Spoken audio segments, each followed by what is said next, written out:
नमस्कार। स्वस्ति साहित्य संसदर कथा कविता डिजिटल मंचर आपण मानक सम्मान और शुभेच्छा जनाऊँ।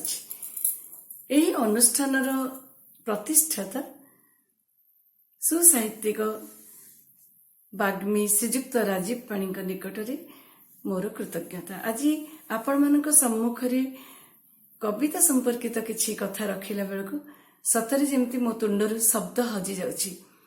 ईश्वर को अनुभव करिवे हृदय किंतु तांको कोन व्यक्त करिवे। ठीक सेमिति कविता हेछि एक ईश्वरीय उपलब्धि। कविता हृदयर उच्छ्वास, प्राणर स्पंदन, अतल तल अंतरर अंतरंग अभिव्यक्ति। काल काल धरी कविता संस्कृतिर वार्तावह होई आसीछि। यह मानविक संपर्कर सेतुबंध। जेतेबेले भाषार लिखित रूप नथिला सेतेबेले भी कविता थिला। कवितार आद्य रूप होछि ढगढमाळी आउ लोकगीत। समयर परिवर्तित गतिपथ दे कविता भिन्न आकार नेछि। भिन्न भिन्न समय रे जुगर चाहिदा को चाहि जेतेबेले जतिपात रहित हैला कविता मुक्त छंदरे परिप्रकाशित हैला सेही समय रे बहु अभियोगर सरबे भी हेछि। तेबे जो माने कवितार रस पिपासु, जो माने कवितार ग्राहक, से माने हृदय जो भाव, जो प्रतीकात्मक चिंतन, चित्रकल्प तारी जरिया जीवनर सूक्ष्माति सूक्ष्म दिग गुड़िक खूब सुंदर भाव अनुभव करि पारंती। प्रकृत रे कविता गोटे चुंबकीय माध्यम। यह अल्प करे कल्पकर संधान दिए। कवि कल्पना सरग नईलो मन भुलाइबा पाई। सतरे मन भूली जाए। भल कविताटी पढ़ुथिले बा कविता पाई भावमग्न हेउथिले, किंतु कविता केवल जे मन को विस्मृत करी अन्य जगत को नहीं जाए से कथा नुहे, ताहा समाज को मध्य बाट देखाए। कविता तो रिमोट ही जे राताराती किछि चित्र बदली देव पृथ्वीर, किंतु सबु बेले एक प्रत्याशित सबुज सुंदर पृथ्वीर रूप आंकु थाए कवि। कविर चिंतन, मनन, दर्शन अन्य मन को प्रभावित करे। जेतेबेले कविताटी जणे के पढ़ंती सेतेबेले कविर सुख दुखटु तांकर सुख दुख अलगा परि लागेनी। कवितारे कविर एमिति सामर्थ्य रहिछि जे तथाकथित जो पृथ्वी रे आमे बंचिछु केते कोन कष्ट जंत्रणा रहिछि विभिन्न दिगरे, से सबु कविर पृथ्वी रे न थाए। सेठी सबु सुंदर थाए। सेठी आशार आशा परि शुभ थाए।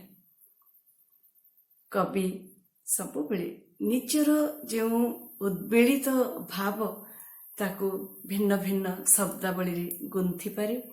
से जोड़ी दिए चित्र को चेतना सहित। से संयुक्त करे अंतर को अंतर रे। कविता लोड़ई सीना एकांत अंतर। तेणु ए अंतरर कथा कहिबार अर्थ जीवन को ही वर्णिबा।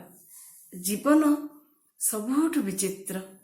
ए प्रकृति रे भगवान दत्त जो सबु रहिछि दिग विदिग ताको आविष्कार करुथाए मनीष। किंतु सेई मनीषटी जेतेबेले कवि मनीष हो जाए तार तृतीय नेत्र फिटी जाए। आ कवि मन नहीं जदि मनीषटी बंचुची ताहले कविता से लेखु कि न लेखु, किंतु जीवन हो जाए पंक्ति पंक्ति कविता। मो कथा जदि कहबी ताहले मु कविता रे बंचे। कविता अच्छी बोली जेमती मोर जीवन सुंदर आउ ए पृथ्वी को मु एते भल पाए। केतेबेले केउ प्रकार भाव अनुभव अवबोध नेकरी मु किछि किछि लेखिछि, किंतु जेतिकी लेखि पारिनी सेतिकी लेखा मनस्क होथाय। कवितार प्रेम रे पड़िछि बोली मु जेमती निजे पालटी जाइछि गोटे कुळुकुळु तटिनी। एबे मु पढ़िबा को जाछि मोर कविताटी। कवितार शीर्षक जीवन दुर्लभ। केउ रूप नेई केउ क्षणरी किए से जन्म नेब महीमंडल रे अछि कि निज आयत्तरी। କେହି ଅଜାତ ଜନ୍ମିବା ଆଗରୁ ଲୋଡ଼ି ପାରେ କି ଆପଣାର ଜନ୍ମ? ସୃଷ୍ଟିର କୋଳରେ ଭୂମିଷ୍ଠ ହେବାର ମୁହୂର୍ତ୍ତ ସବୁରି ପାଇଁ କି ନୁହେଁ କି ଅଯାଚିତ? ଅଦୃଶ୍ୟ ଜଗତକାରଙ୍କ ଦୃଶ୍ୟମାନ ଜଗତରେ ଆୟୁଷ୍କାଳ ଭୋଗିଲା କାଳରେ କେହି କ'ଣ ଭେଦିପାରେ ଜନ୍ମ ରହସ୍ୟ? ଅନୁଭବୀ ସାଜିଲା ଦିନରୁ ଦୁନିଆର ଅଙ୍ଗନରେ କେତେ ବିଚିତ୍ର ଲାଗୁଛି ଚଉପାଖରୁ ଯେ ଅନ୍ତରୀକ୍ଷ ବିସ୍ଫାରିତ ହୋଇଯାଉଛି ମୋ ବଶୀଭୂତ ନେତ୍ର। କେତେ ନା କେତେ ପ୍ରାପ୍ତି ମୋତେ ଆଲିଙ୍ଗି ନେଉଛି, ସାଉଁଟିବାରେ ଲାଗିଛି ମୁଁ ପ୍ରତିଟି ଅନୁଭବରୁ ଜୀବନର ବିନ୍ଦୁ ବିନ୍ଦୁ ସ୍ୱାଦ।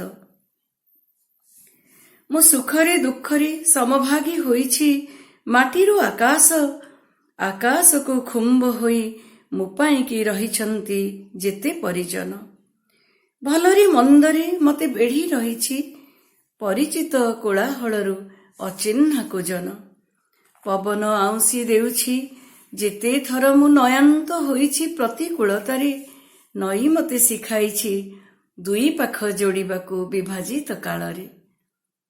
ସମୁଦ୍ର ମୋତେ ଦେଇଛି ସିନ୍ଧୁରେ ଉଦ୍ବେଳନ ଭଲ ପାଇବାର, ପାହାଡ଼ ମୋତେ ଚଢ଼ାଇ ଦେଇଛି ସ୍ୱପ୍ନର ପାହାଚ ଛୁଇଁବାକୁ ଶୀର୍ଷବିନ୍ଦୁ ସଫଳତାର।